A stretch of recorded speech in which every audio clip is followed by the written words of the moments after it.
Some court hearings last 10 minutes. They're just paperwork, protocol, and quiet conclusions. And then there are hearings that detonate a family from the inside. Today, you're about to step into a restraining order case so shocking, so unprecedented, that the judge himself said he had never seen anything like it in 30 years on the bench. This is the story of the Carters, a family that walked into court broken and walked out shattered. Signal 49 presence. Restraining order. A family's fate.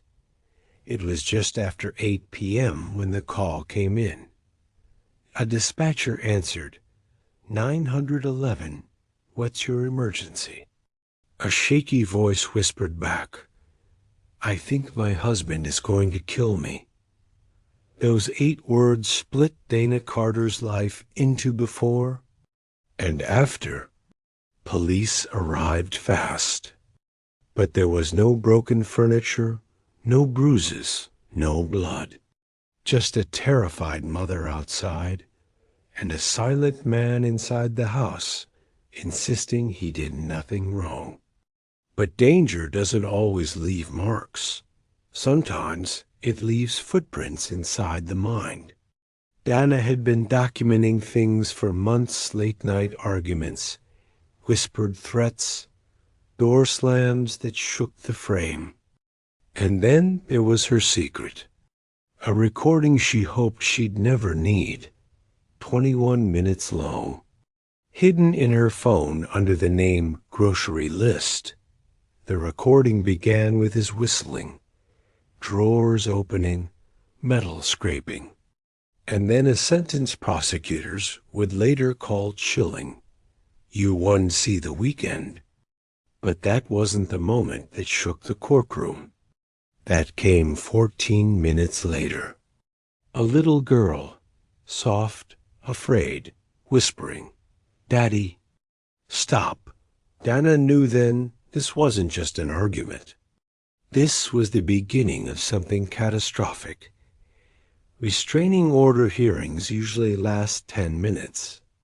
Dana's took 7 hours. Word spread through the courthouse. Clerks whispered. Other judges paused outside courtroom 3B, curious about the tension vibrating through the walls.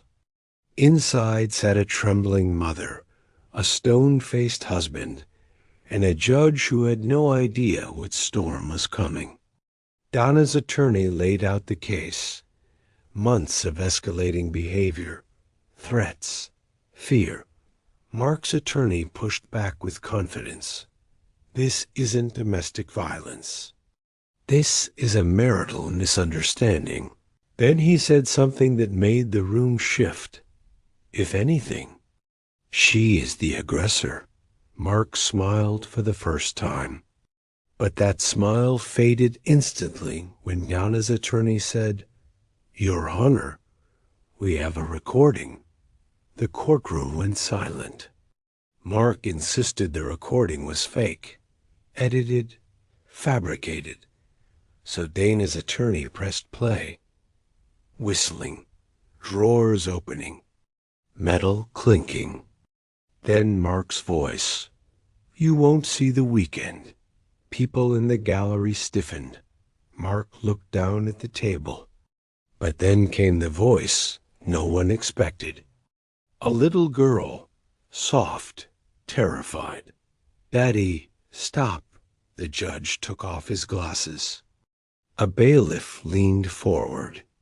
Dana steadied herself on the table, tears swelling. The recording ended. Mr. Carter, the judge asked, is that your voice? Mark swallowed hard. It's edited. A lie so thin it tore itself apart. Court recessed. But during that break, investigators found something far worse. Police searched the Carter home and found Mark's laptop. Inside were 4 encrypted folders. Their names? Weekend pending. Timelines. Get out. Phase 3. Not taxes. Not work. Inside were message drafts never sent. I warned you. By Sunday, everything changes. A spreadsheet was labeled Trigger Events. His search history was full of disturbing queries. How to clean blood out of carpet. How to permanently erase a phone. Can police find bodies underwater? And then a single audio file. Mark, talking to himself for 11 minutes, repeating, "He thinks I don't know, but I know." Detectives realized something terrifying. This wasn't just anger. This was delusion. Mark believed someone was watching him, talking through the walls, through the lights, through Dana, a man who didn't exist, a ghost he built in his own paranoia. Back in the courtroom, Mark took the stand again. Dana's attorney held up the decrypted files. What does Phase 3 begins today? She won't make it to Monday mean? Mark's eyes darted. His breathing quickened. It wasn't about her, he said. Then who was it about?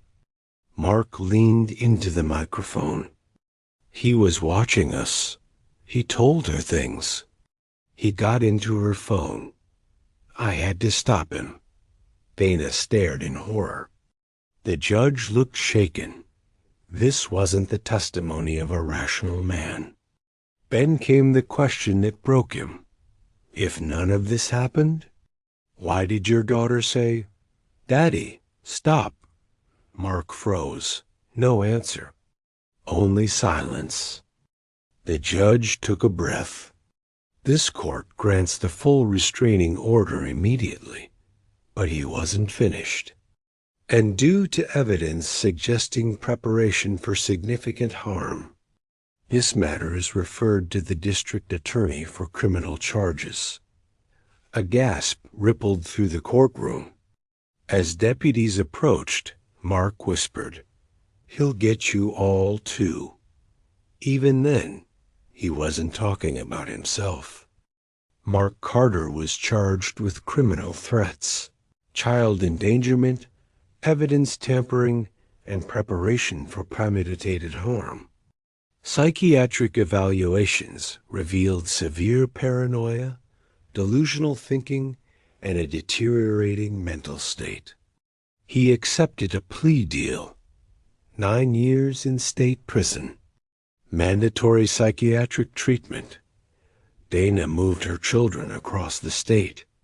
New home, new school, new names. A new life built from the ashes of the old one. Restraining orders are often underestimated. Just paperwork, procedure. But sometimes that piece of paper is the only thing standing between life and tragedy. Dana still wonders what would have happened if she never hit record that night. If her daughter had never whispered those 3 small words, "Daddy, stop," would anyone have believed her? Would she still be alive? The judge said something that still echoes in that empty courtroom. This is why restraining orders exist. To stop the story before it becomes a crime scene. But the question that haunts this case is simple. Was Mark Carter always dangerous? Or did the danger grow silently inside his mind until it finally broke free? Thank you for watching. Subscribe to Signal 49 for more deep dives.